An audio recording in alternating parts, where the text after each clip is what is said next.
Yeah, the question is about the question is from a police officer who also served in the Coast Guard, who's got a real strong propensity to protect others, and they're experiencing burnout. And he wants to know what to do. And I would just say this, because I see this all the time. First of all, thank you for your service. Thank you for what you're doing. We love our Leos.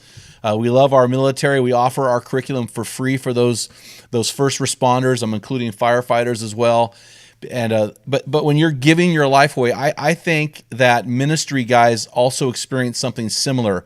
I was a sheriff's chaplain for about 3 years, and I noticed that the sheriff's deputies had very similar temperaments as pastors. They were able to disconnect and reconnect. Disconnect and reconnect. In other words, in a crisis, they can disconnect emotionally so they can connect with the crisis situation, whether it be a counseling situation or some kind of traffic accident, whatever it was.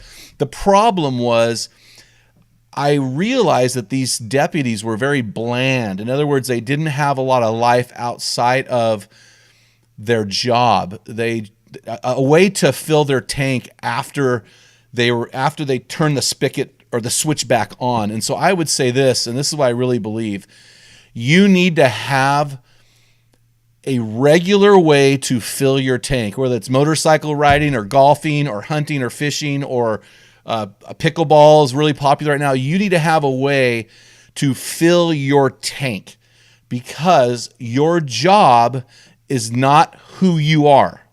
Your job is what you do. It is your vocation. You may be a police officer as a vocation, but over here you are a Sunday school teacher. So we don't know, but your job is not who you are. It is not your identity. Your identity is in Jesus.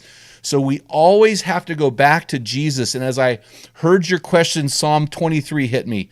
My cup overflows. We are to give our lives to others with an overflowing cup. And I've been reading a lot in my own personal life, and we're going to talk about this in several different situations here in the future. Sabbath is so important. You have to take a day off. I hear you. I'm telling you, you're wrong. You can do it. So stop that. Yes, you can. Yes, you can. You can take 24 hours off. You're a policeman. You work for the government. Come on. You know you can. Yes, you can. I'm just going to keep saying yes until you agree.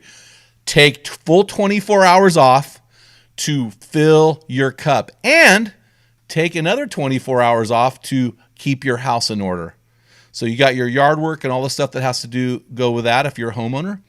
And you have to fill your cup by doing the things that bring you joy, by doing them with the people that bring you joy, by worshiping God, by contemplating, meditating on the good things that God brings. There's so much to Sabbath.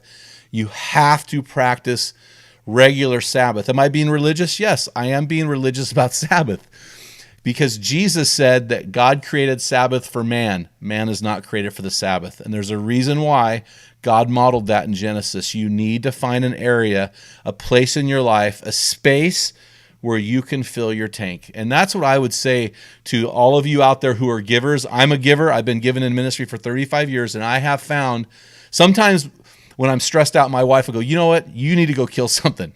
Get out of the house and go shoot something, because she realizes that is a way that fills my tank. I had a barbecue this weekend. I invited some friends over for a barbecue because that fills my tank, to sit there over an open fire and to cook things I've harvested and to share them with my friends. It just fills my tank. So what are the things that fill your tank?